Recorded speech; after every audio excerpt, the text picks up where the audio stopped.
What do you say? What do you know? It's the full Monte Sports Show. It is Sunday, February 22nd, 2020. I am your host, Monte Perez, aka the Sports Whisperer. I want to thank everyone who watched Tuesday's show and 2 weeks ago when we were on Sundays. We're moving forward now. We're going to be on every Sunday at 11 o'clock, and we're going to be on every Tuesday at 8 p.m. We had 35 states across the country. Watch the full Monte Sports Show. We are trending number 3 on YouTube.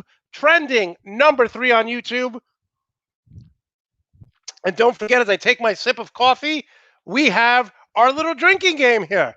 We have our little bingo card, whether you're drinking coffee, whether you're drinking mimosas, orange juice. When we say one of these words, feel free to take a shot of something. And, of course, keeps the comments coming. We love having comments throughout the show. I try to read all of them as much as I can live on the air, but if I can't get to them, I do read them during the week, so I appreciate all the feedback. We have the best guests all across the country, and this week is no exception. In about 15 minutes, Daniel Goodwin III is going to join us. He's going to talk about the Chicago Bears, what they're doing this offseason, and he's also going to talk about the Chicago Bulls.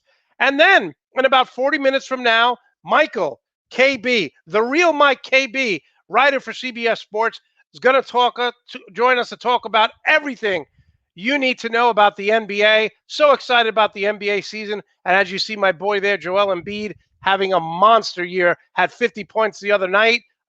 First Sixer player to do that since Allen Iverson, I believe in 2005, if my memory serves me just off the top of my head. So you definitely want to check him out and watch that segment because I am all in to the NBA. We're evolving on this show, adding more videos, adding more pictures, and we're also evolving my set. Got the palm tree here. People wanted it. My lovely and talented mother made the Oregon Duck right here, my little blanket with the Oregon Ducks. So, yes, this show is obviously green and yellow. Packers, got the Packer helmet, got the Laker mug, my Duke mug. Let me go this way, the New York Rangers. So we're definitely building up this little humble studio here and trying to make it as visually appealing as possible. All right, let's start our journey today with this. Now, look, I should just come out and say it. Every week, I should do a segment which is titled Only in Florida. Only in Florida. Because the craziest things happen here in Florida. Now, a lot of people say, Monty, when you do these opening rants, these opening stories based on your stand-up comedy, based on your life, are these exaggerated? Are these made-up stories? And the answer is always no. They're not exaggerated. They're not made up. And these two stories I'm going to tell you right now, you could Google them if you want to doubt me. I don't know why you would doubt me. I'm a very honest man. But Google these stories if you have any inkling that this is not true. So let's start with the first story. Again, only in crazy Florida. So there's a guy who was down on his luck and he needed money.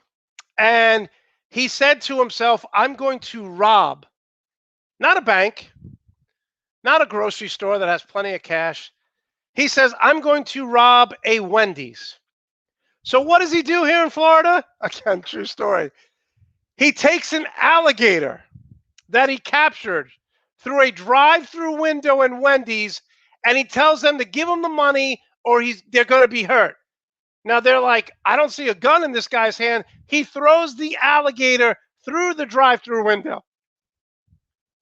Now, first of all, if you know anything about Florida, other than Texas, it's probably the easiest state in the world to get a gun.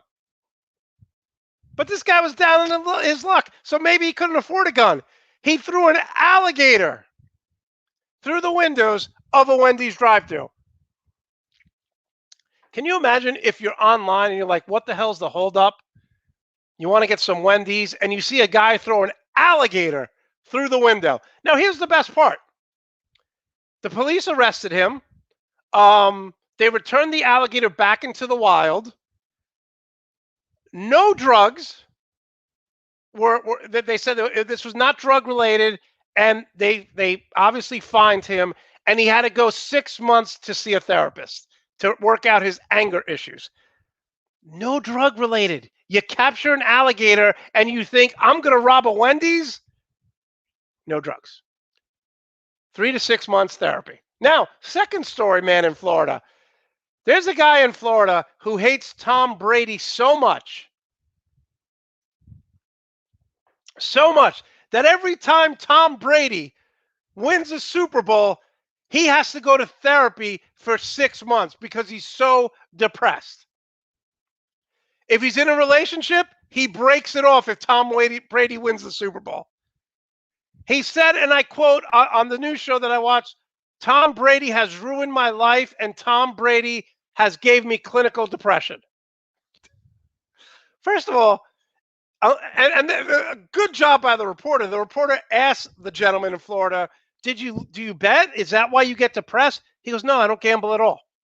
So if you're that depressed that you have to end relationship, that you've gone to years of therapy because Tom Brady keeps winning, odds are it's not Tom Brady. Odds are it's not Tom Brady. Now, listen, I am all for people going to therapy. I used to go to therapy 2-3 times a year, or sometimes more, and I would always switch therapists after a year because I feel it gets stale. Now, some people may say, Monte, really, you advocate therapy? Yes, everyone should go see a therapist at least 2 to 3 times a year to work out your issues. Now, you may be saying, Monte, we look at you, and you're a strong guy. You got the guns. You're a powerful man. I see you in the gym. But yeah, you caught me. I like to break a mental sweat, too. Dwight Goodman from Dodgeball. So, yes, but I have not gone to therapy since I moved to Florida. And part of the reason why, and I'm going to share that with you now before we get Daniel Goodwin on, is that my last therapist, it was an absolute disaster. Okay. I went through a friend of a friend, and the woman therapist was, come here twice, and the third one is free, and then we'll reevaluate and see if you want to continue the relationship. So I go to see this therapist based on a friend's review, female. And I get there, pretty woman, nice office, very, very professionally looking. And she says to me, before we get started, Monte, ask me one question, a personal question, so we can establish some sort of trust. You can ask anything you want. Thought that was a little weird, but okay. So I said, what did you do before you became a therapist? Was it your lifelong dream, or did you do something else? She said, I was a substitute teacher, and I did it for like 2 years, but I just couldn't handle it because a substitute teacher doesn't get any respect. And she said that 3 times in a row. Substitute teacher doesn't get any respect. Substitute teacher doesn't get any respect. Substitute teacher doesn't get any respect. And then she starts singing RESPEC, and she gets up out of her chair, she grabs her pen, and she starts singing the Aretha Franklin song. Now, I'm not saying this went on for 10 seconds, 20 seconds. This went on for like 2 or 3 choruses and verses. It was like 40 minutes of her just getting up there, singing the Aretha Franklin song, verbatim, word for word, and then she just stops and looks at me. As this is going on, I'm like, where the hell am I? What the hell is happening? So when she finished, she's standing there waiting for me to do something. I don't know. Did she want me to give her a golden ticket from American Idol? So I just give her a small, I said, very nice. And by the way, terrible singer. Horrible. So I want you to just imagine what's happening. I'm going to see this therapist for the first time. Very attractive woman, beautiful office, very professional. And she just gave me a 45-minute rendition of RESPECT. So then she sits down and she says, why are you here today? So I start talking to her, and she's not writing anything down. She's looking at me and just playing with her hair, like she's bored out of her mind. Not commenting, not saying anything, just looking at me and listening. Finally, just to see if she's paying attention, I make something up because I was talking for 20 minutes. She didn't give me any feedback. And you know what she says to me? I wish you hadn't told me that. I said, well, what does that mean? She goes, well, I had this image of you, and now you're telling me this, so now I have to reevaluate who you are. Yeah, that's the whole purpose of therapy. Reevaluate who I am. If I went into therapy and you had an image of me and then I'm that same person, the therapy's not working. Okay, so 45 minutes, I'm out of there. I'm like, I'm not going back to this. And my friend's like, look, sometimes it's like a first date. It's awkward at first. You got to go back. And I've been to therapy before, and I was like, it was just awkward. They're like, just go for 3 times. What do you got to lose? So fine. So I make another appointment, and then she cancels the appointment. So I make another one. She cancels again. Finally, I go see her a month later, and I got to tell you, a world of difference. I look at her, and she goes, yeah, I got breast implants. Okay. What do you think? She says. Good job. She goes, I wasn't going to get breast implants, but men are so superficial. So, just got to play the game. Okay, again, I am not here for physical rehabilitation. I'm here for mental rehabilitation. I don't want to hear you talk about your physical and your breast implants and men are superficial. Does anyone find out how insane this is? All right. Same thing the second session. She's not writing anything down. So you know what? I leave. I say, I'm going to go back a third time. And she doesn't listen to me. I'm just going to make stuff up. I'm just going to make stuff up. The weirdest thing I could think of. So I go back for a third time. And I basically just tell her the story of George Costanza. I tell her I was on TV one time dating this woman. And I was eating a sundae. And CBS caught it. And they caught me drooling, and she broke up with me. I then told her that I met this woman at a photo mat, and I took pictures of me with my shirt off, and another guy looked at it who was there, and he asked me out on a date. I'm just using George Costanza right now because I know I'm never coming back. I know I'm never going to see this woman again. And finally, when I told her some George Costanza stories, she started to write things down. So fast forward a few weeks go by. She calls me to set up another appointment, her assistant. I'm like, I'll let you know. I go to a bar on a Monday. I'm going to a Ranger game. I'm meeting my friend there from work. We're going to have a couple drinks. We're going to take the path from Hoboken to go watch the New York Ranger hockey game. So I get to the bar, and this woman comes over to me. She has a New York Ranger shirt on, Ranger hat on, and we start talking. Very nice woman. My friend comes over, and we leave. Before I leave, she says, hey, if you're going to the Ranger game, why don't you give me your number, text me some pictures of the game. We're going to watch it here, and then maybe we could talk and go out. So I'm like, okay, whatever. I was not talking to her for that. I was just talking about hockey and stuff. I wasn't trying to pick her up. So that was on a Monday. We text throughout the game. I send her pictures. She sent me pictures at the bar. The Rangers won, whatever, blah, blah, blah. She calls me that Wednesday, and she goes, look, I would never do this, but I know we haven't really talked, but I'm going to a birthday party on Friday, and I'd love if you would come with me. I know it's kind of short notice. We haven't really talked. Now, here's my thing. I've never gone out on a date, and if I wanted to go out with a woman again, I went out with a woman again. And here's why. Because when I meet a woman, I talk to them on the phone, we text. So when we go out on that first date, there's no awkward silence. We already know stuff about each other. Now, I've went out on dates the first time, and I didn't like the woman, so I never saw her again. But anytime I wanted to, I did, because my first date is not a blind date. It's literally, we knew each other. We knew what was going on. But I didn't know anything about this woman. So she lived in the Galaxy, which was close to me. And what's great about it is I've talked about this. We met at GP's restaurant in Guttenberg. GP's restaurant in Guttenberg is so beautiful. Right? It looks like one of the Rat Packs used to eat there. It's been there since like the 40s. You see the tables, the booth. The food is delicious. You see their pasta, shrimp and pasta marinara here. GP's, Guttenberg, New Jersey. Old-time place. Love it. So I get there, and the woman's there. She got there a little early. She has a drink. I order a drink, having pleasant conversation, waiting for our table. And all of a sudden, this woman walks in, and I go, oh, my God. And she says, oh, my God. And I said, what are you saying, oh my God, to? She goes, that's my sister. And the sister was my therapist. So the woman comes over, my therapist. She's like, hey.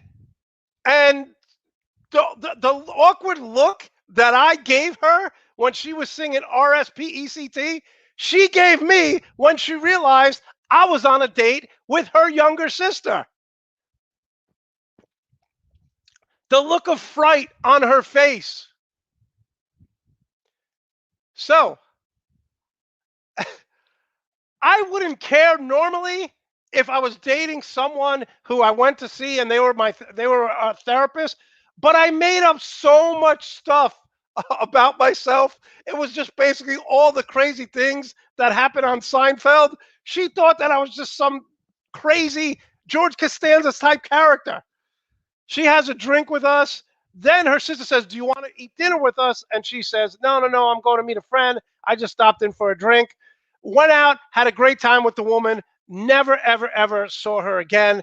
She tried to call me. She tried to text me. But I couldn't date a woman who was the sister of my former therapist. So that's what it was. And that's it. That's the opening rant. That's my opening story. Let's do something we love to do before we get to the good, the bad, and the ugly. Let's see some of the comments. Yes, GP's, great restaurant. Janice from Friends, don't really know what that reference is about. Yeah, the shrimp. Oh my goodness. Let me show you a picture of that again. Listen, if you're in North Jersey, go to GP's restaurant. Again, it looks like the 1950s. That's where it was, like the Rat Pack, Frank Sinatra. It's just a classic place. Prices are a little expensive, but it's worth it. You know, the waiter has been there for like 50 years. So you know the place is pretty, yeah, only me. That's why I don't go to therapy anymore. Only me. All right, let's move to the good, the bad, and the ugly. So Carson Wentz. Carson Wentz is going to the Indianapolis Colts. The Indianapolis Colts. Now, people think I'm annoying now. Like, you really think I'm annoying? Yes. I'm going to be so annoying next year with Carson Wentz. I may have a segment of the show just called the Carson Wentz Hour and just talk about Carson Wentz. Look what he did when he was with Frank Reich. Carson Wentz last season with Frank Reich, 13 games, 3,200 yards, 33 touchdowns, 7 interceptions, 60% completion percentage, and the Colts got him for nothing. Nothing. For all you Avenger fans, did you get Wentz? Yes. What did it cost you? Nothing. I am so happy about Carson Wentz. You know, a lot of people are like, jumped off the bandwagon, and I get it. You want to jump off the bandwagon, that's fine.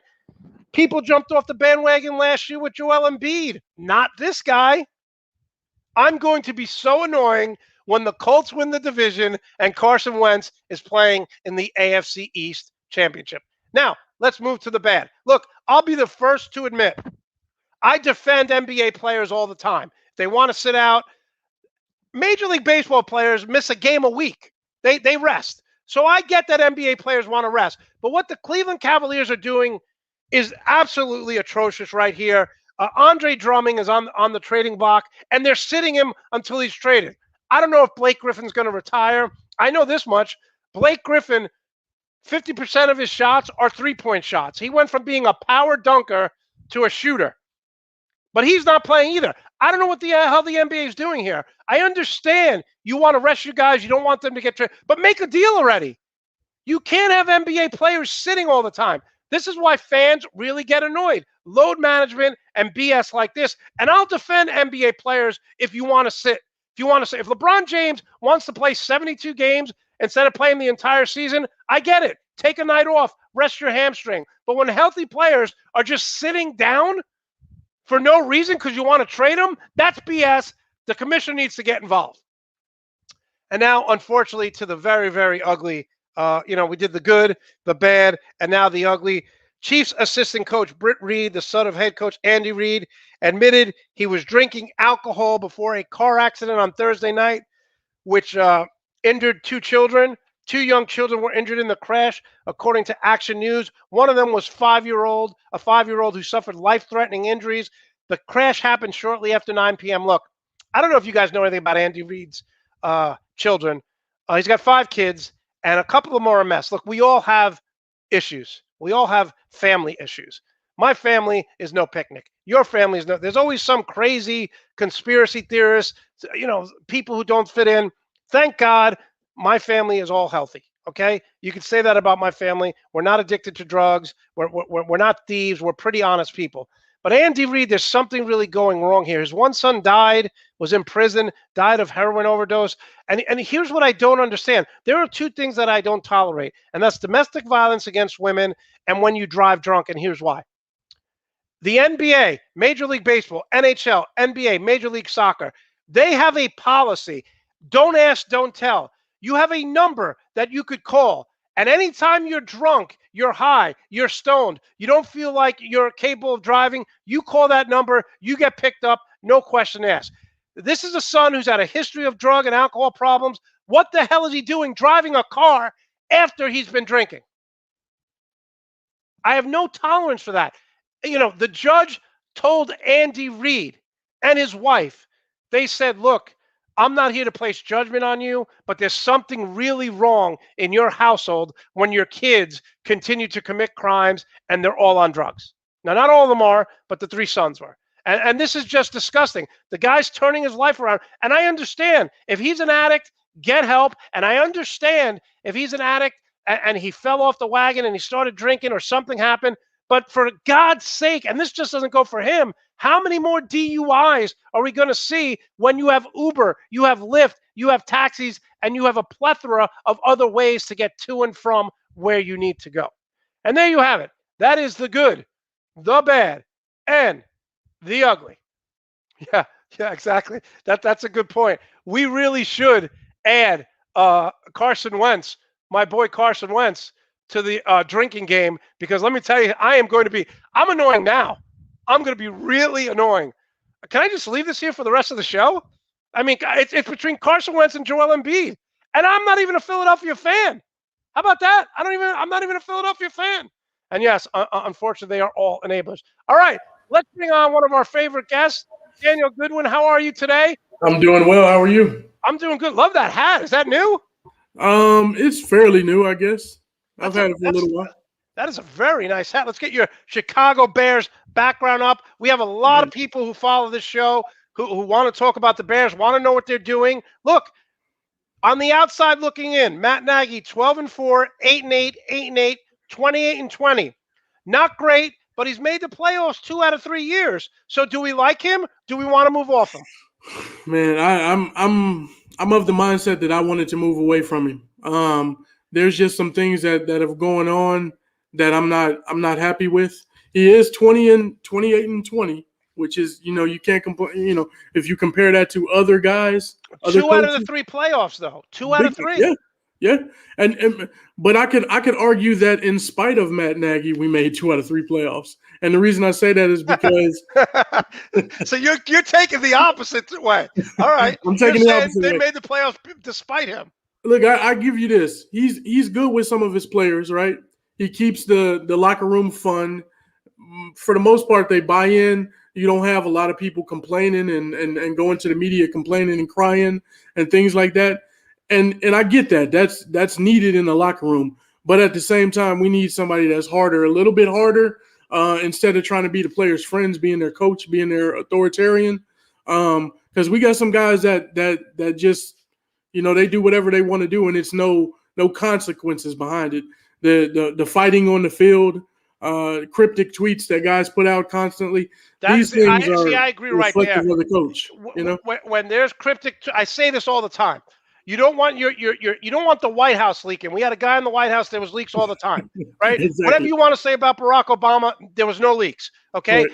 Well-run organizations, there's no leaks. Mm-hmm. I don't like the cryptic tweets. I don't mind fighting on the sidelines. We see Tom Brady yell at people. Players get heated. But you're saying he's not a disciplinarian, that the players aren't being held accountable. Is that what you're saying? That's what I'm saying. I mean, you got a situation where 2 guys got thrown out of games because they started throwing punches in the game at the same player in two different games. Now he said that they went over film and they looked at these guys and said that under no circumstance should you get in any contact with these guys and go for it.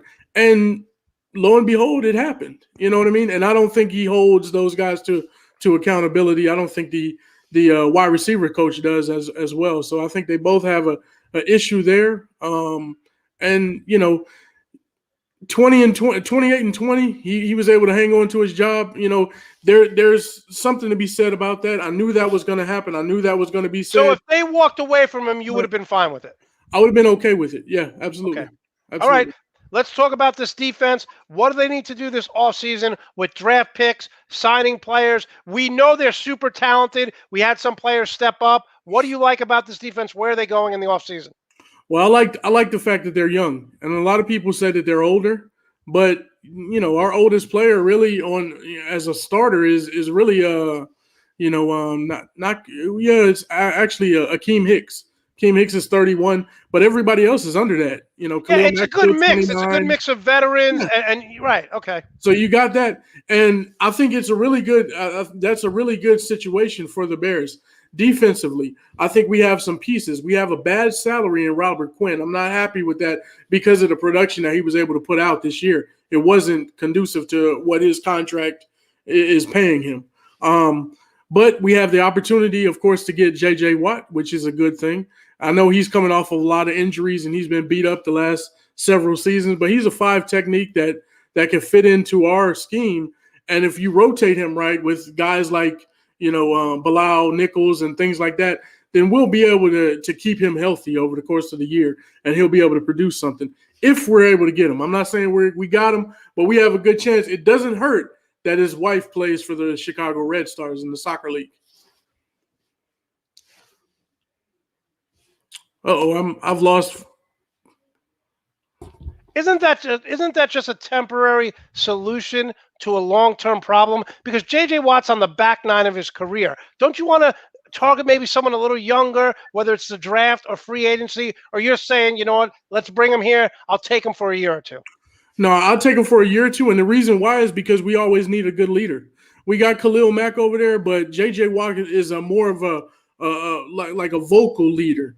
And he can step into that role and kind of do some of the things that Khalil Mack he leads by example. He leads by his play. But J.J. Watt will be that guy who can kind of be a vocal leader for that locker room, for the defense. We got some young guys on defense like several of our guys. Our back end are Eddie Jackson, and we got the young cornerback that we have. So we need a leader that can step in there. So if he can step in for 2 or 3 years and provide some service, then I'm all for it. it. Okay, you heard my opening rant about Carson Wentz. Mm-hmm. We're seeing now that Teddy Bridgewater has stopped following the Carolina Panthers on Twitter and on social media. So my question is, if you don't go after Deshaun Watson, would you take Marcus Mariota? I think Nagy would make Marcus Mariota a much more productive player than what you have right now. I wouldn't do it. I wouldn't do it. I would stand pat with what we have. I think there's a better option than Marcus Mariota out there. Marcus Mariota is a good player. He's got some talent and things like that. But I look at Marcus Mariota and I see Mitchell Trubisky again. You know what I mean? I see the exact same player.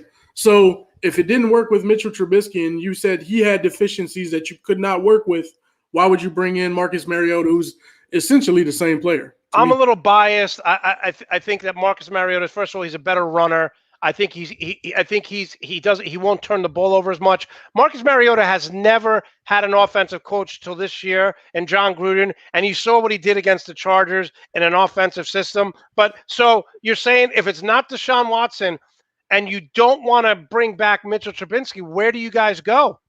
I think there's a possibility, and I might be the only person that thinks this, but I think there's a legit possibility that we could actually get our hands on Dak Prescott somehow. I don't think the Cowboys are sold on him, and if they franchise tag him again, it's a possibility that they franchise tag him and trade him, because if they franchise tag him again, they can't do it again next year. He will definitely not sign the contract, so they're going to have to part ways at some point. And they would probably part ways if they franchise tag him. If they can't get a deal done they franchise tag him, I could see him being moved and packaged and moved out of there. My thought is that exactly, because if they're going to franchise him again, which means his contract's going to be up, he's going to leave, because if they don't trade him, he's going to be like, you disrespected me 2 years in a row. Like so, Kirk Cousins. Kirk Cousins was out of there. Yeah. Okay. So Allen Robinson, 200 catches over the past 2 years, 98 in 2009, 102 last year. I love this guy. What are they doing with him? How are they going to sign him? What is he worth on the open market? Yeah, that's a that's a question that a lot of Bears fans and the whole city of Chicago is wondering right now. Do we pay him what he wants? I think he wants somewhere between 22 and 25 million. So is he worth that? I think Allen Robinson is a legit player. He is good. I'm not taking anything away from him. He's one of the best guys at getting off the line, not being jammed on the line. He gets off of the line like Devontae Adams does. And right, things like that. You can't hit him off the line of scrimmage. Right. And he's really good as a possession receiver, but there are limitations to Allen Robinson's game.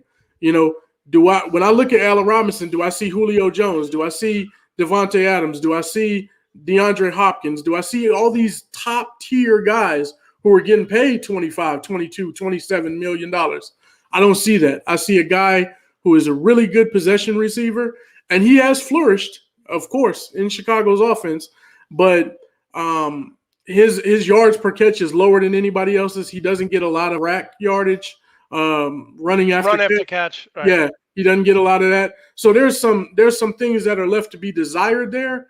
And do you pay him top notch dollar for that type of production? I think he's very productive, but I don't know if I want to pay him that much. I think on the open market, maybe between 18 and 19 million. Yeah, I can see that. And if we could always transitional tag him. And if somebody offers him that, if we can match it, then we will. I think that would be a good option for us. So I'm going to play general manager here. Okay, the first thing I'm going to do is I'm going to sign Marcus Mariota, and he becomes a starter. Then I'm going to offer 4 years, $60 million to Aaron Jones, 4 years, $60 million here, plus incentives for both of them. Would you target Aaron Jones? Because let's face it, their running game came on the second half of the year, but for 2 years it's been inconsistent. Right. It's been inconsistent. I would save that money. I wouldn't go after Aaron Jones. I think Aaron Jones is good. It's a good option to have, of course. But I don't think we need Aaron Jones. I think if we can stick with David Montgomery and what we have, David Montgomery, a lot of people don't realize it, even with the situation that we had where Nagy doesn't like to run the balls, you might say he doesn't like to call running plays. We had our offensive line was in influx all season, and it was terrible for most of the season. Really didn't hit stride until week 13 or 14. Even with that all being said, David Montgomery was still number 5 in the league in rushing. No, listen, I like I said, the first half he was non-existent. They started to use him in the second half. Once Nagy gave up the play calling, they focused on that. But my question to you is, I'm giving you all these options for a team that went 8-8 that should improve. And if they don't land Deshaun Watson, you're saying you don't want to pay these guys. Yeah, I don't want to pay. I don't want to pay guys for similar production to what we already have. I'm not sold on Marcus Mariota. It's a nice option for some teams, but for us, it's not an option. If we're not going all out, if we're not getting Deshaun, if we're not getting Dak Prescott, I don't want more of the same. Same. And you don't want Aaron Jones. Aaron Jones is good. Aaron Jones is very good. But I believe that we have David Montgomery. He's 23 years old. He's just starting in this league. We draft another running back. We still have Artavius Pierce, who did well in his limited production. And then we have Tariq Cohen coming back as well next year. But can I make the argument, you take Aaron Jones, you take one leg away from the Green Bay Packers. You're taking a guy that's in the division. The Packers did that 2 years ago when they signed your safety. Yeah, so, we still haven't recovered from it either. That's what I'm saying. Right. I mean, that's a good thing. But I believe when you get in the business of focusing on taking something away from another team, then you shoot yourself in the foot because it's not really necessary for what you need.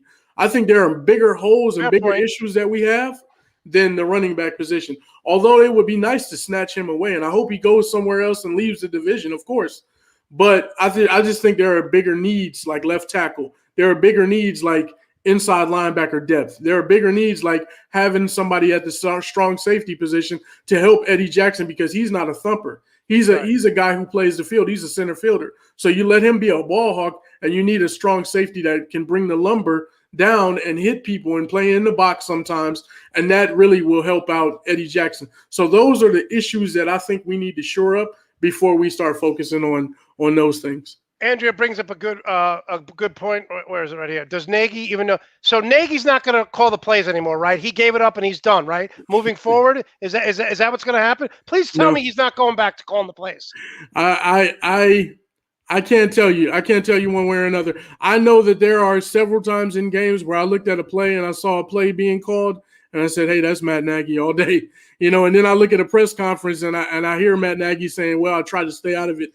It's either you did or you didn't. So when you say, so he's still calling the plays, then yeah, that means you have some input there. Yeah, absolutely.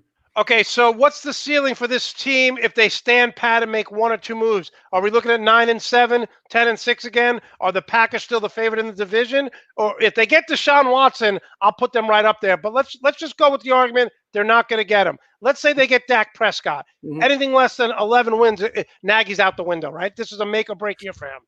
They say it's a make or break year, but I don't believe it's a make or break year. I believe that for whatever reason, Ryan Pace and Matt Nagy are tied at the hip, and they're in good with the ownership there in Chicago. They're in good with the McCaskey family, especially Ryan Pace, and he's tied to Matt Nagy because he can't have a situation where the quarterback position doesn't work out and coaches doesn't work out, right? He's already been through one coach, right? So how many general managers really get 2 or 3 shots at a coach or 2 or 3 shots at a quarterback as well? So he's tied to Nagy, and I think they're together. If you listen to that press conference, by the way, they were asked several times by different media people, what's your contract look like? How many more years do you have? Did you guys get an extension? And they avoided the question at all costs. So that leads me to believe that, they've got a little bit more leash than what most people think that they have. Okay, we're talking with Daniel Goodwin here on the Full Monty Sports Show live on YouTube. Put up the Chicago Bulls. Won last night. Look, this team has not been to the playoffs since 2016. 27 wins, 22 wins over the past few years. Did you like the Billy Donovan hire? I like the Billy Donovan hire because he's had some success, right? We've gone the last several coaches with no-name coaches, you might say, that I don't know how they got the jobs, to be honest with you. These guys were just coaches who just showed up and all of a sudden started coaching. Except for Fred Hoiberg. Hoiberg was a coach in college, but he still didn't have any real hardware to say, "Hey, I'm a great coach. I'm doing." And by the way, he did a tremendous job at Iowa State. He did a wonderful job there. Yeah. But coaching in college is so much different than the pros. Billy Donovan is a little bit better than that, right? He's won in Florida, and then he went to OKC. He dealt with big personalities in OKC as well. You didn't really hear any bad things coming out of there, and he did make the playoffs several times. So I like the hire. I think he was a good hire because he's able. The Bulls are so young. They started, their opening day starting lineup had Zach LaVine as the oldest starter, and he's 25, and then you had 23 and 20 and 19 years. Right. So, I think he's able to relate to some of those younger players, but he's also able to handle some different personalities as well. So I think it was good. When Zach LaVine got traded, he was just starting to hit his peak. He was playing really well. He's come over. He's averaging 28 points a game. I think Zach LaVine is a legitimate number one option. The question is, Lauri Markkanen missed games because of injury. When he's healthy, he averages about 19 points a game. Can these two develop into a legitimate number one and number two option? It's hard to say. I like Lauri Markkanen's game. I think he's really good at what he does, but the fact that he's just so injured, he's been injured so often, and then when he is out there, it's kind of like you're just getting 75% of the product because they're being so easy with him and taking it easy because of his health history. So, I want him to stick around. I want him to be there, and I think he's a wonderful talent to have on the roster. But is he going to be the number two option? I don't know. I think we probably need to go in a different direction at that point. I like Kobe White. Wendell Carter, 2 up and down for me. I thought he'd be a little bit better. What do you like about this young duo? Kobe White, inconsistent, but 15 points a game, and he's feisty. So I do like him as a young point guard. Yeah, I like Kobe White as well. I think he's really good. He's learning how to run a team, really. You know what I mean? And Billy Donovan is working with him. He's going to work with him and teach him some of the things that he needs to do to be a legitimate point guard. I think he has the skill set to do so. He's fast. He's quick. He has quick feet. Those are the things that you need at the point guard position. He can see the floor well. He doesn't mind sharing, and he will take shots as well. So I think he has all the tools necessary to be dominant, or to be really, really good. I don't want to say dominant, but Wendell Carter Jr. That pains me. That situation pains me because I thought he could be better, but I think his problem is that he plays smaller than what he is. He's already undersized for a center, but he even plays smaller. If you just watch his game, he crouches down real low. He doesn't really play big. He doesn't play. Some players play bigger, like Charles Barkley played bigger than what he was. Dennis Rodman, 6'8", he played bigger than what he was. This guy, it seems like for whatever reason, he crouches down. He plays smaller than even what he is at 6'10" or 6'9" or whatever it is. Yeah, listen, so the ceiling for this team, I'm not really concerned if they make the playoffs this year. If they do, it's bonus. But one of the reasons why I like Billy Donovan is that there's some stability there now. There's no pressure on him to win right now.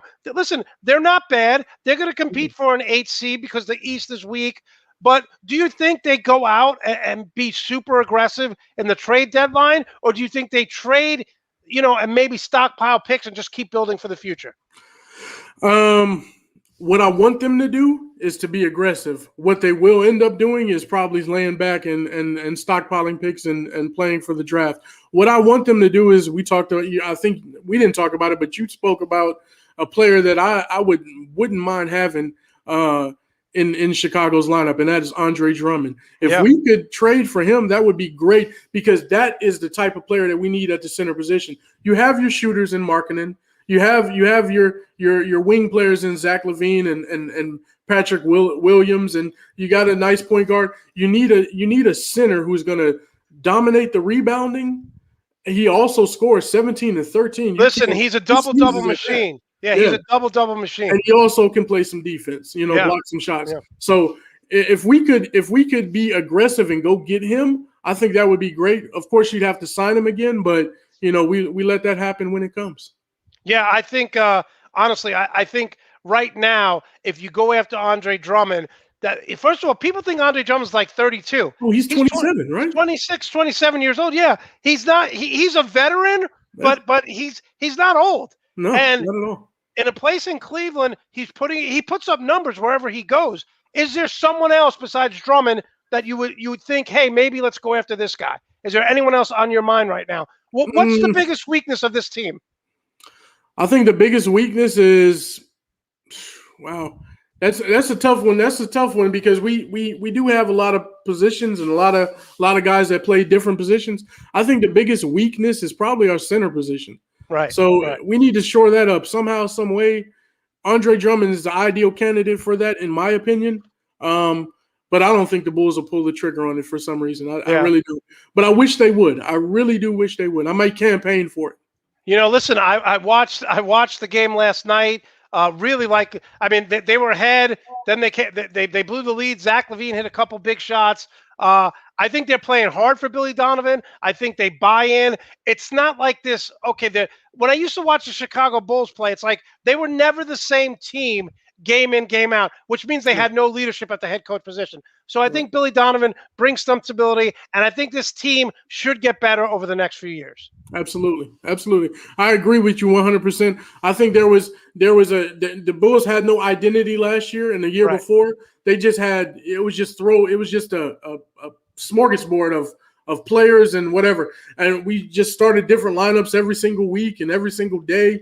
And, guys, everybody got 15 minutes. Nobody got 20, things like that. So he's brought some stability, and I think that's really good for this team. It'll help them young players to develop.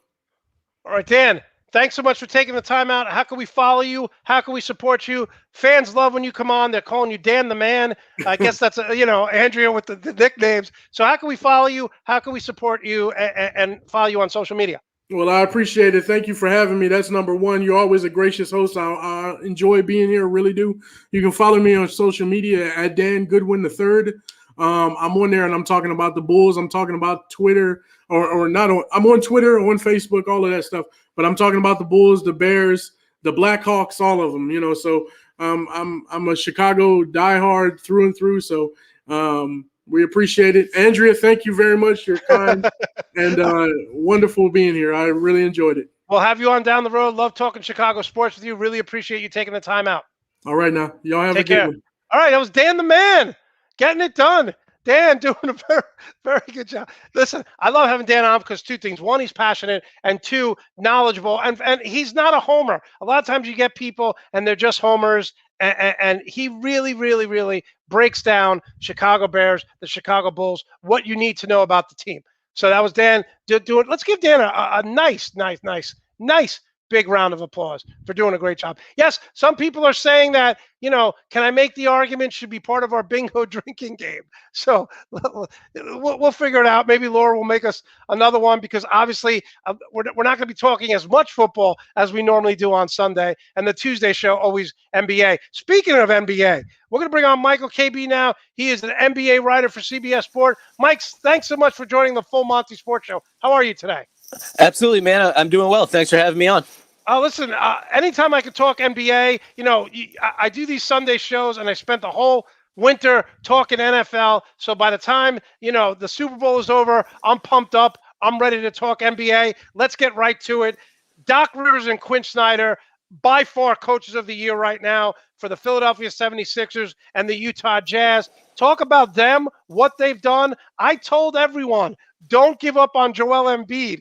Doc Rivers, a lot of people question his in-game management, but he just wins everywhere he goes. Talk about Doc Rivers, talk about Quinn Snyder, and what they've done for their franchises. Yeah, absolutely, man. I think Doc has done a great job in Philly, just with small adjustments that he's made to the team. It's not like he's altered the way that they've approached things in a major way, but he's really just kind of made things easier and simplified things for, like you said, especially Joel, who's having an MVP caliber season, the best season of his young career so far. And, for what Doc has done, he's just put the ball in his hands and put him, down in the low post and ran the offense through him. So much of their offense comes with Joel in the post and how they react to, if he gets doubled or if they just send single coverage on him. And I think, obviously, some of the moves they made over the offseason to balance the roster out a little bit better around Joel and Ben has certainly helped, too, having Seth Curry and Danny Green in that starting lineup as opposed to, Al Horford and Josh Richardson.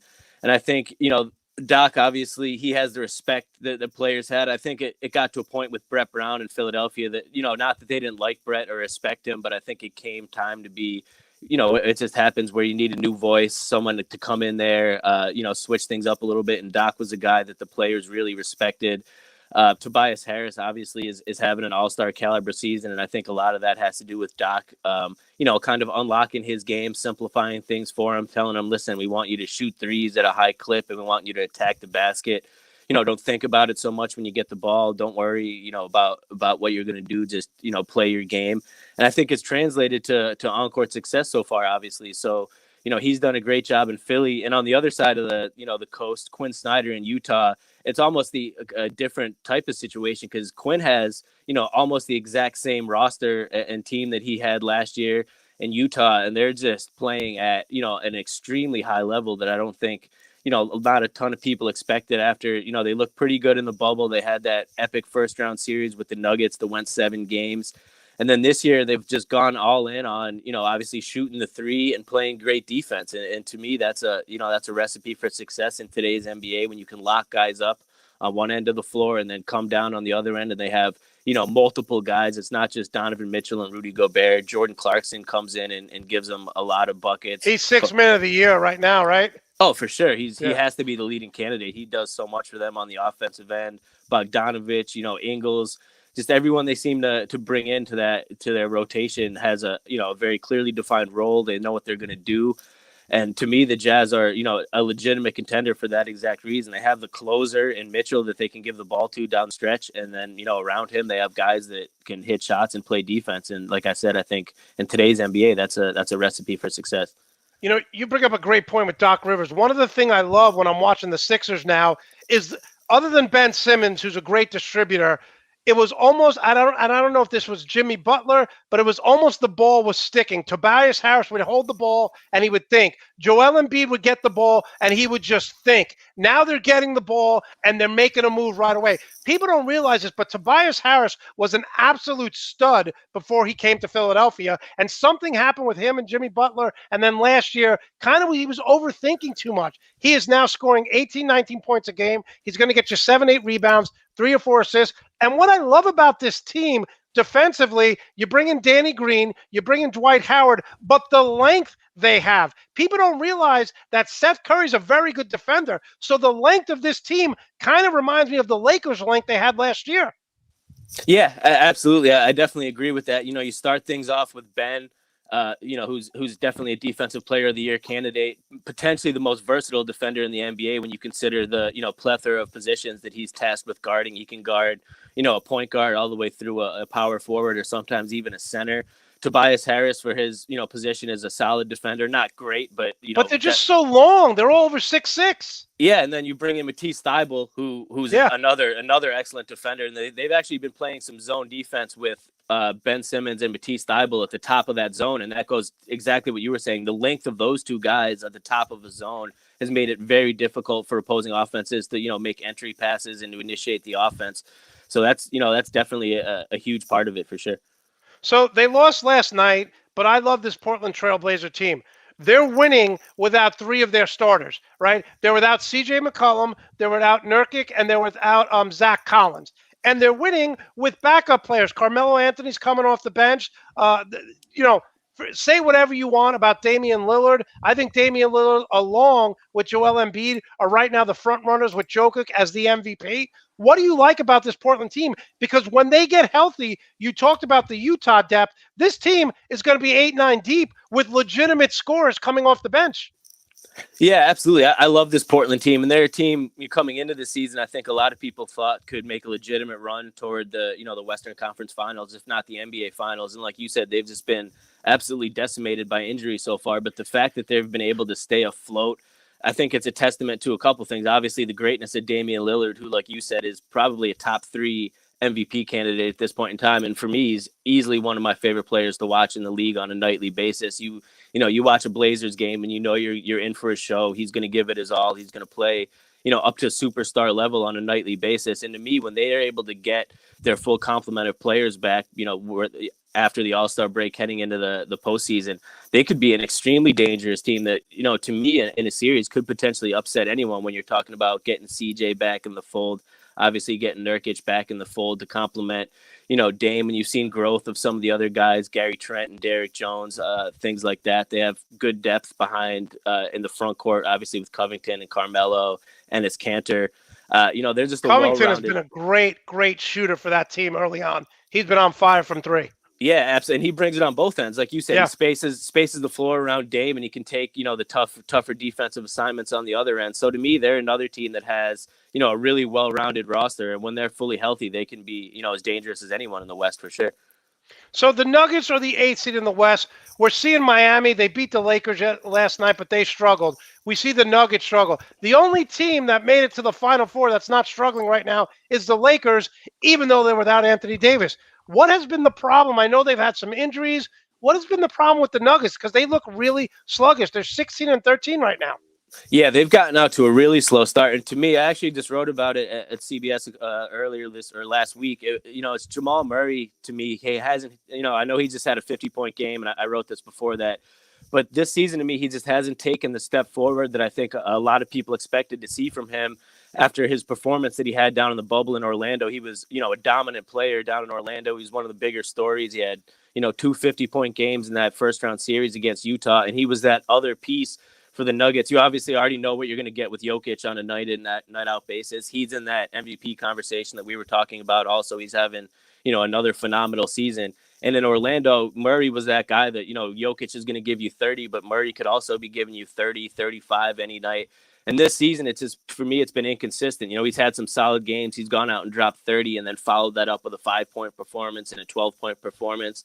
And I think, obviously he's had some injury issues, but to me, he kind of exemplifies the whole team in terms of they just haven't taken that next step. And I think he's a big part of it. And the same could be said for Michael Porter Jr., another guy that played well in Orlando that hasn't quite taken a step forward this year. So I think there's still time for Denver if they can get their guys clicking.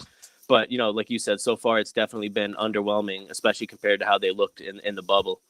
Yeah, I just think the biggest problem I have with Denver is, again, if Jamal Murray's not going to get you 24 in a playoff game, where are they going? Because they have no legitimate third option. They don't. Right. And you could They're missing Jeremy Grant, too, this year. Yeah, Jeremy Grant, who's playing lights out, averaging 20 points a game.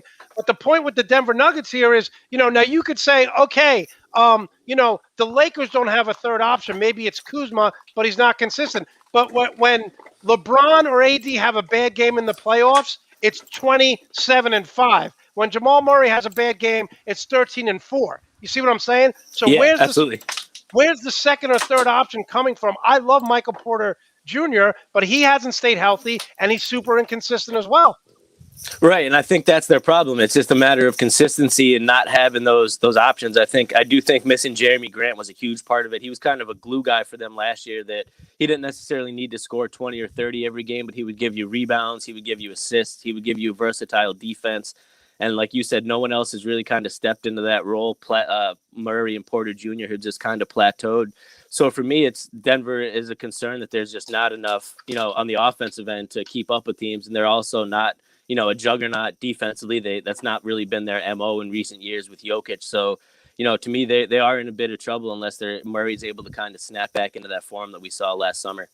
Michael, George brings up a good point here. I'm very nervous. Anytime Enes Kanter's on the floor, he's a double-double machine, but he can't defend. I think C.J. McCullough, when healthy, is a very good defender. I don't think Carmelo is. I don't think, so are you worried about them defensively? Yeah, absolutely. I do think that's probably the biggest concern for Portland. Dame, also as great as he is, he's still undersized. He's not necessarily a lockdown defender on that end of the floor. So outside of Robert Covington and, Derrick Jones Jr. has his moments, they don't have a lot of, defensive-oriented players. And I do think that will be a concern, for them. They're not always going to be able to, simply outscore teams, especially in the postseason. So, to me, other than health, that the defensive end is probably the biggest concern for Portland. We're talking with Michael KB live on the Full Monty Sports Show here on YouTube. Mike, as a Greg Popovich fan, I get annoyed when this team keeps winning, because the best thing because they're not going to sign free agents, they're not going to sign big time free agents. It's not their MO, and they're not going to get a top pick. How do they keep winning? They're 5th and 6th right now in the West, when talent-wise, they're not that talented. And no one seems to talk about them either. When you hear people talking about the Western Conference playoff picture, the Spurs are a team that just seems to be passed right over. But like you said, they're in the 6th spot right now. And to me, it's just a matter of the whole team. They have a nice, a good mix. DeRozan is still doing his thing. Aldridge has obviously been out of the lineup, but they have younger guys. Derek White's been playing well. Obviously, DeJounte Murray. And like you said, Coach Popovich just seems to find a way to get the best out of his guys. And it's tough because they were at the top of the West for so long, and now they're kind of in that predicament where, they're middle of the pack. They're not necessarily a contender, but they're also not bad enough to, bottom out and be in the top of the lottery to get some of these young studs coming out like Cade Cunningham or whoever it may be. So, yeah, they're kind of, headed toward NBA purgatory, where they're just kind of in the middle of the road, which is not where you want to be. No, I always say it was like going back, it was like the Atlanta Hawks with Dominique Wilkins. They'd win 50 to 55 games every year, lose in the second round.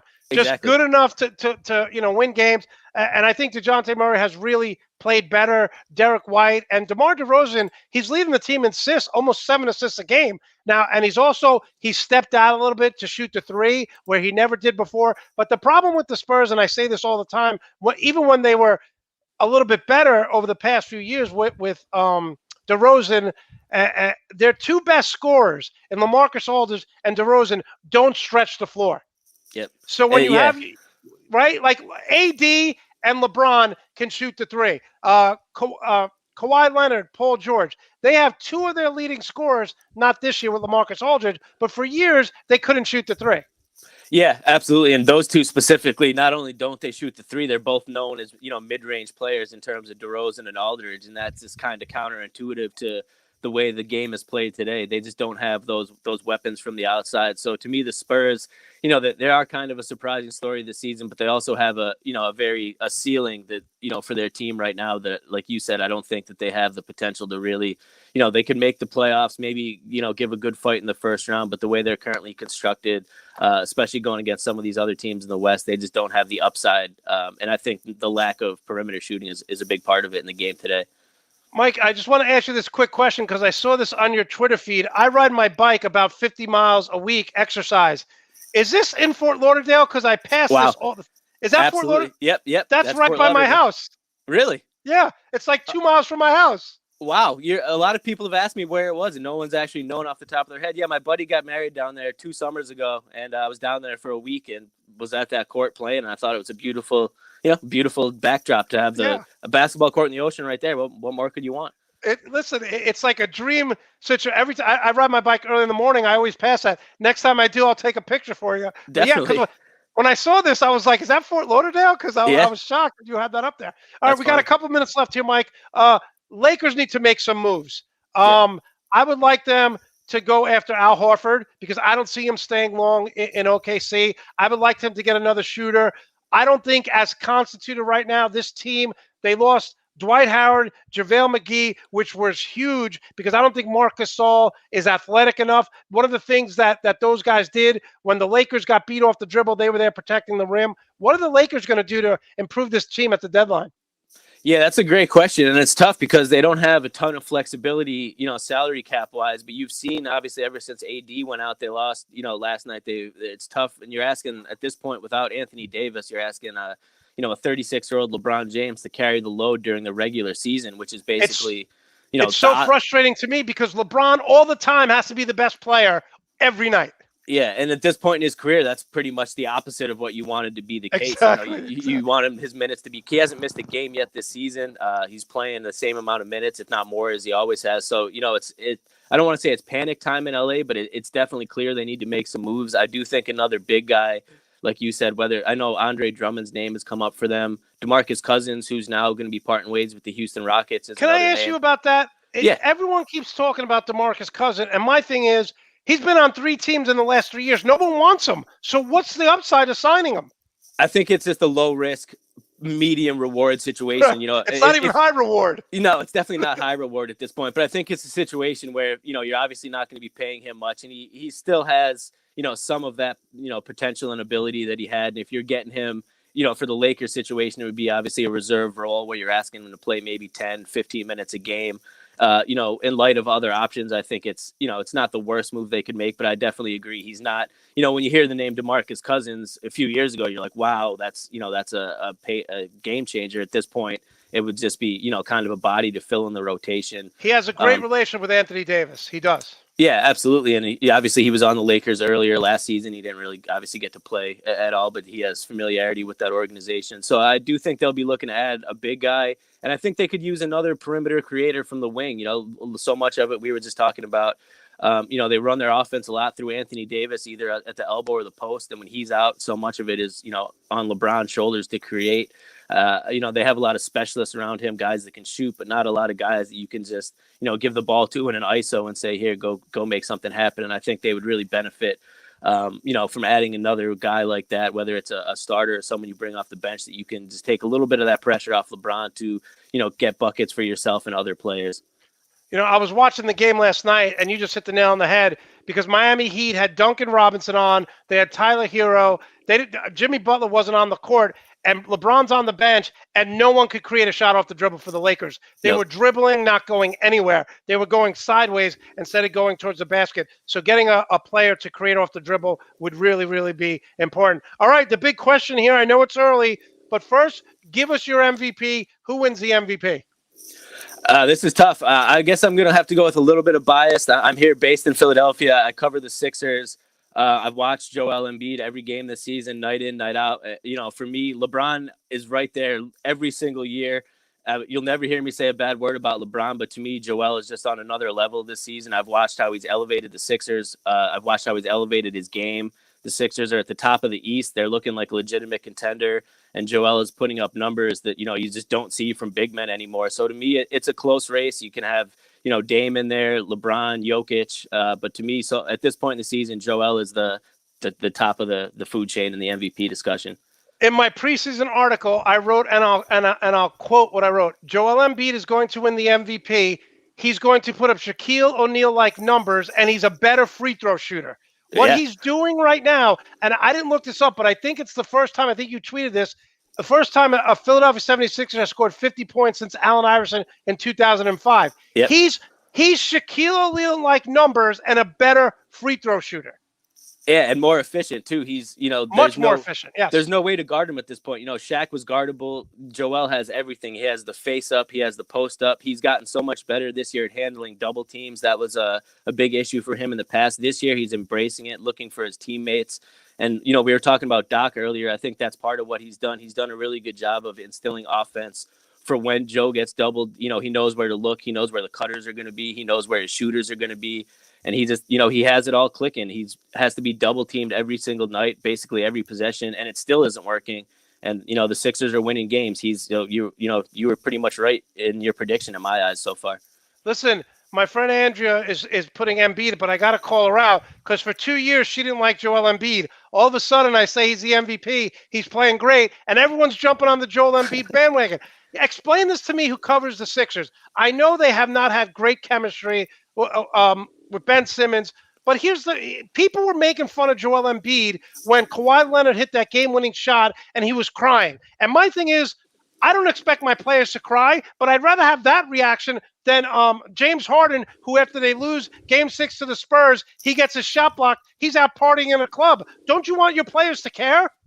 Absolutely. And I never understood that reaction to Joel after they lost that Raptors game. I've been around him since he was drafted in 2014 through the 2 years where he was, forced to sit on the bench to start his career. And he is a genuine guy. He's worked, extremely. You can just see his game from when he was a rookie to right now. He's worked extremely hard to, overcome the injury issues, to get himself in, very good shape and to expand his game. And he cares about it that much. He is one of those players that genuinely cares about the craft that he does. He's not in it for fame. He's not in it, for, of course, the money. Everyone that plays basketball is interested in the money, but he's not in it to just be a famous name and be able to do celebrity things. He cares about the game and he wants to bring a championship to Philly. And you can tell, it's genuine about him. And I think, he's obviously had flashes of excellence in the past, but this season, health is a big part of it. He's in the best shape of his career, and they put a team around him that complements his skill set. That was not the case last year. 2 years ago, they had a team that complimented him, and they were, a few seconds away from a conference finals appearance. The shot heard around Canada. Yeah, and he was playing great that year too. A little bit more inconsistent than he's been this season, but I think the narrative around him and the Sixers would have been completely different. Obviously, if they had been able to get past the Raptors in that series. Last year, they changed the roster. Ben Simmons is hurt in the playoffs. They get swept by the Celtics, and there's this narrative that, the Sixers are terrible, Joel's lazy and out of shape and doesn't care. And to me, it was never based in reality. It was perception that wasn't accurate. There are two people who I've never jumped off the bandwagon. Joel Embiid is number one, and come football season, I'm going to be the most annoying person on the planet because Carson Wentz is now – Carson Wentz is going to dominate. You're a big Wentz guy? You're a big Wentz guy? I'm a big Carson Wentz guy, yes. I'm not even a Philadelphia fan either, but I just love these players. I think, everyone was talking about how Karl Anthony Towns doesn't win. And when Karl Anthony Towns made the playoffs, they lost in, I think, 5 games or they got swept.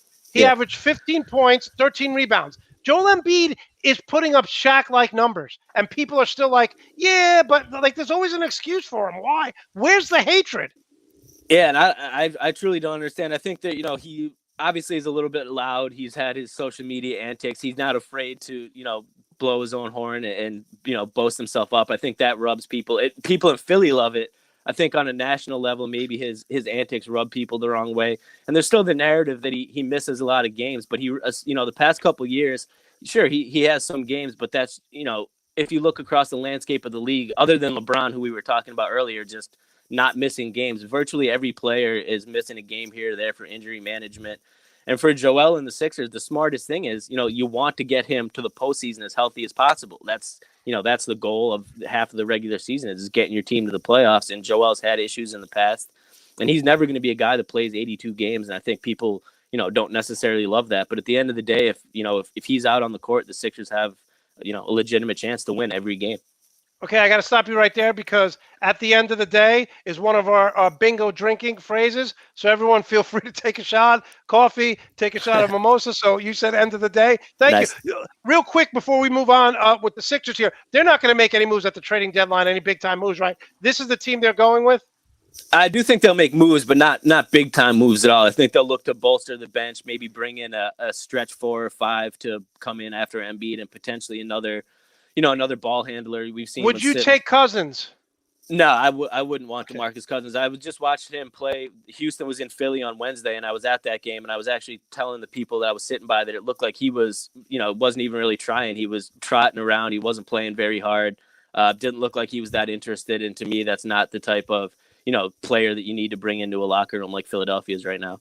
Yeah, I think one of the things that Doc Rivers was just amazing is bringing in Danny Green. A lot of people had problems with Dwight Howard. Dwight Howard was a model citizen for the most part last year in LA. He plays 15 minutes a night. He's going to grab you 8 rebounds and get 8 points. So those two guys, role players, professional. Obviously, Dwight Howard's always in shape. I'm sure banging with Joel Embiid during practice has helped Embiid. So everything the Sixers have done have been perfect on paper this offseason and the start of the season. Okay, I have the Sixers playing the Lakers in the NBA Finals. Who's your final 2 in the West? Who's your final 2 in the East? That's a great question. The way I see it now, I have 3 in each conference. I'll cut it down to 2. I see, obviously the Lakers and the Clippers are, to me, the Jazz are still in that conversation. That's the third team. Those are the only 3 in the West. Are you buying into Phoenix or just too young? Too young, too young. Not quite. I don't think they have enough around Chris Paul and Booker. I do really like what they've done. They're super fun to watch, but it's still, them and the Mavs to me are still a year or 2 away from actually being in that conversation. Mavs can't defend anyone. No, and they're missing Seth Curry too. Their offense is just not what it was last year. But when it comes to the contenders at the top, I think the Lakers and the Clippers get the edge over the Jazz just because they have a little bit more top tier talent compared to Utah. And in the postseason, that becomes so important when the rosters get trimmed down, players are playing more. And when you have, Kawhi and Paul George on one team and LeBron and Anthony Davis on another team, as good as the Jazz have been playing in terms of team basketball, their duo of, Donovan Mitchell and Gobert doesn't quite stack up to those other 2 teams. So I'll go with the Lakers and the Clippers. And in the East, for me, it's, the boys from Philadelphia, the Sixers and the Brooklyn Nets. Those are, the 2 teams for me. The other team in the conversation would be the Milwaukee Bucks, but they just don't look like a team that's progressed from where they've been the past couple seasons. I think they've reached their ceiling. Yeah, that's the thing. They look like the same exact team with the same issues and problems that they've had in the past couple of years. They don't look, Drew Holiday is a great player and a great addition, but him alone, I don't think is enough to, elevate them past where they've been the past couple seasons. And that's, an early exit in the postseason. I got a lot of flack because I wrote an article on Nuts and Bolts Sports. I said, Nets right now have the 3 greatest offensive players on the same team. You have James Harden, Kevin Durant, and Kyrie Irving. And people came back with me with the Magic Johnson Lakers. And I said, Magic never scored more than 21 a game. I said, Worthy was great, but he's not as good as Kevin Durant. People came back with the Celtics. I said Robert Parrish was a 16-point, 17-point a game scorer. Then they came back with Mark Aguirre, Isaiah Thomas, and Joe Dumars. I said, still not good. Would you agree that this is the 3 greatest offensive players ever assembled in Brooklyn? Honestly, I do. I think so. I think I would agree in terms of, like you said, just straight up offensive players. These guys are guys that when they were alone, they were the top scoring options on their individual teams with, elite ability to create baskets for themselves. And I don't think we've ever seen 3 guys on the same team. Like, even if you look at, the LeBron Heat teams with Wade and Bosh, that's great offensive options, but it's not the same level as, or the Warriors. Harden. I would take Harden over Klay Thompson. Yeah, just in terms of sheer ability to create offense, for sure. The Warriors are probably the closest, but, to me, the Nets with that 3, just based on having those 3 guys on the roster, they're a legit competitor or a legit contender. And if they can get any semblance of their defense together moving forward, I'm sure they'll look to add, another center or 2 leading up to the trade deadline. They'll be, extremely deadly and extremely difficult to take out. I think the key to the defense, obviously, but I think the key to the Brooklyn Nets is going to be Joe Harris. He's going to be the one guy who's open, and if he could shoot at wide open shots, if he could shoot 50% over in the playoffs, they're going to be a super tough out. Yeah, absolutely. He's the guy that got kind of lucky with the addition of Harden, because his job got easier. He's going to have tons of open looks moving forward, especially in the postseason when those guys get doubled. And like you said, if he's knocking in 5 or 6 of them a night, good luck beating Brooklyn. Who do you have in the finals? You have the Philadelphia and the Lakers, or are you going with Brooklyn? Unfortunately, I right now I would pick Brooklyn. I would pick Brooklyn and the Lakers. I do think that the Sixers can give them a chance, or a tough fight in the East, mainly because of what we were talking about, how good Joel is. And the one thing that the Nets don't have is they have no answers for him. Yeah. No one in the front court that could come close to slowing him. So, I mean, if the Sixers are, force feeding the ball to Embiid and everything else around him is clicking, they definitely have a chance to take the Nets down. But it's tough at this point to, go against Brooklyn with, like you said, all that offensive talent on one team.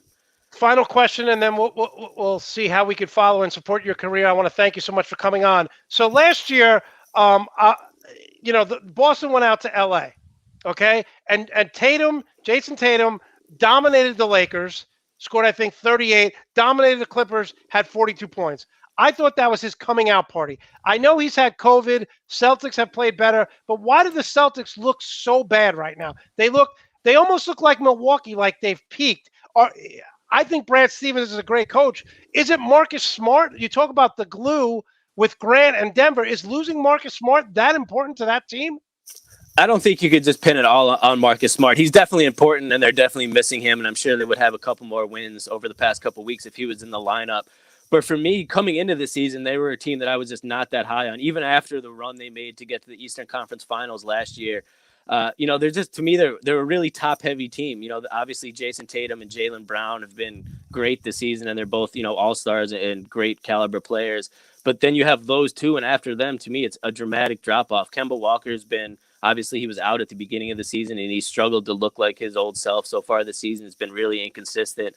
And behind him, then you have a lot of guys that are just, okay NBA players. They lost, for guys in the front court. They obviously lost Gordon Hayward to Charlotte over the offseason, and they didn't really fill in those roles. They have a lot of decent, role players, but not guys that are really capable of elevating the ceiling of the team. So to me, when Jason and Jaylen are on their game and having a great game, the Celtics could beat anybody. But overall, it's tough to rely on just two guys to win games for you. And they're just not, to me, they're not a well-constructed team. They're top heavy and not really balanced beneath those top guys.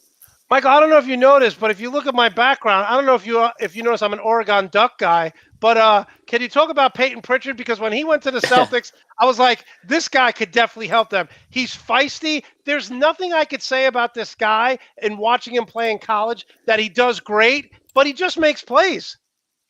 Yeah, he's actually been one of probably the bright spots for the Celtics this season in terms of a guy you didn't really expect to come out. But like you said, he seems to have a good knack for the game. He can knock down shots. He's shooting threes at close to 40%. I know his field goal percentage is 45, 46%. He had 20 the other night coming off the bench. Yeah, and I think for a rookie like that, he's only going to continue to add confidence. His confidence is only going to grow. But he's been a kind of a glue guy for Boston. They've put him in at different points. The role hasn't been completely consistent in terms of his minutes, but he's taken advantage of it. And if I were Boston, I would definitely feel pretty good about him. So you have them in the top 4, not in the top 2 or 3. The Celtics. They're probably top 4 or 5. Okay, so you have the Lakers and Brooklyn going to the finals. Are you saying Brooklyn wins it? Put me on the spot. No, actually, I think if it ended up being Lakers-Brooklyn with the Lakers fully healthy, assuming they make a couple tweaks to solidify that roster, I'm not going against LeBron and AD. I think that duo could potentially knock out Brooklyn, but it could be a good series. Yeah, I don't think Brooklyn has an answer for AD. I said last year during the playoffs, against Denver, I go, AD's got to, and there's no reason why he shouldn't. AD's got to average 30 and 15. He averaged like 29 and 13, and they won, including hitting that big shot at the buzzer to win it. So I'm a Laker fan, so I hope they get back, but I'm really afraid of Brooklyn. I'm really scared of that team. I think most teams in the league are at this point. Yeah. All right, Mike, thanks so much for joining us. How can we follow you? How can we support you? If you write articles, I'm getting anywhere between 4 and 6 million hits on my Twitter page. Post them so my fans could read them. Awesome. Well, thank you for having me on. You can follow me on Twitter. My handle's @TheRealMikeKB. There's a link there to my CBS writer biography page with all my articles on there. I post, multiple articles a week. That's pretty much it. I appreciate you having me on, man. It's been great talking hoops with you. And finally, so you're all in on Doc Rivers and Philadelphia. Better than you expected or what you expected? Because I had them going to the championship when they got Doc Rivers because I just believed in Tobias Harris. And when they brought I don't like Danny Green. I don't hate a lot of players, but watching him, because he'll hit 7 threes and a half and then he won't score for 2 games. So to me, it's always confusing with Danny Green, but I thought this team would be as good as they are. Yeah, I agree. I'm not necessarily surprised. I did think they would be good. I was one of the people that thought their performance, their perception of the team coming off of last season was a little bit overblown. I did not think they were as bad as a lot of people kind of made them out to be. They didn't have a great run in Orlando.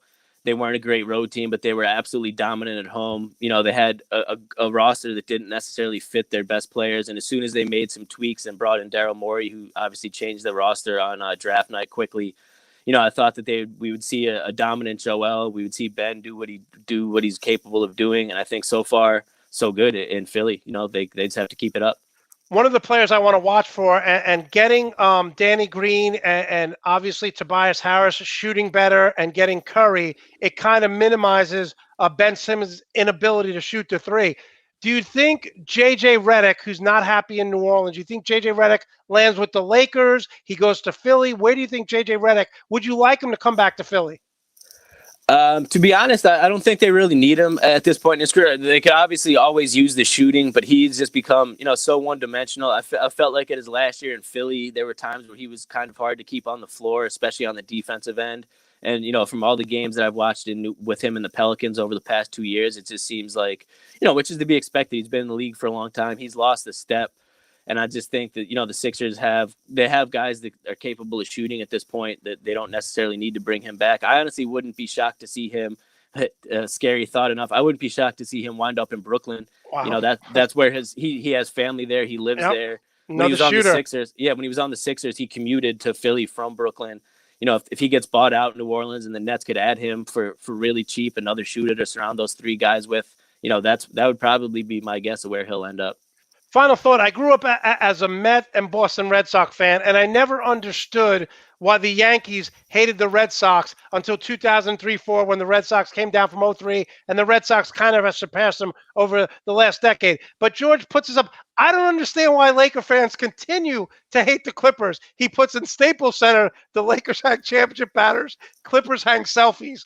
The Clippers have never been a threat to the Lakers. And listen, it's funny, but what's the hate? I don't get it. Do you? No, I don't understand. If I were the Lakers fan, I would take the approach that I wouldn't really even acknowledge the Clippers being on the same plane of existence. Like you said, you're in Staples Center and they have all the Lakers banners, and then the Clippers have to cover them up and they don't have any of their own banners to hang. Like there's really no competition there. It's like Yankee fans hating Met fans. We have 2 championships in 70 years, 69 and 86. I don't get the hatred. I don't know why Laker fans acknowledge the younger brother Clipper fans who do nothing. Not until they at least get to the conference finals, at least the conference finals once. Then maybe there could be a conversation. But until then, I'm with you. All right, Mike, we loved having you on. We'll have you on down the road if you're free to talk hoops and obviously the Sixers and the entire NBA. Really appreciate you taking the time out. Yeah, absolutely, man. It was great talking to you. Thanks again for having me on. All right, thanks so much. That was Mike. Listen, I'm going to post some article. I'm going to post his articles. I'm going to post some videos of him talking on this show, as well as Daniel Goodwin III. And I just want to end with this. We do every show. We usually do Rico's rant, but Rico's not here. So we are going to do the extra point. And my extra point is pretty much a simple one. Again, no one defends NBA players more than I do. And the NBA All-Star is coming up.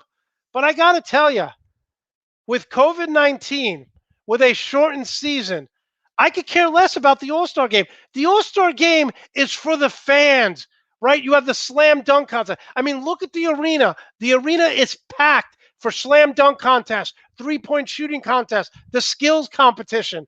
What are we doing here? What are we doing with the All-Star game? Don't have it.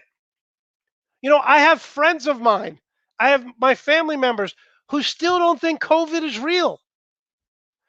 And I admire the NFL. I admire the NBA for going forward. But maybe, just maybe, canceling events like this will make the average person who doesn't know how dangerous COVID is, make them think twice about it. I know LeBron James has said, I have no desire to play in the All-Star game. And they're not even going to have fans. NBA, you are leaders. What you did in the bubble was amazing. Not one player, not one announcer, not one referee, not one fan got COVID when you were in the bubble. We're missing a ton of games this year because of COVID. Don't have the All-Star game. There's no point to it. There's no point to it. And that is my extra point. I want to thank Daniel Goodwin III. I want to thank Michael KB for joining us. And I want to thank you for watching the full Monte Sports Show live on YouTube. Remember, if you like this show, sports and comedy, our goal is to do this 5 days a week. We're doing it 2 days a week. I can only do that with your help. Send this link to a friend. Send it to a family member. So instead of trending number 3, we trend number 1 every week. And in the immortal words of Arnold Schwarzenegger, I'll be back.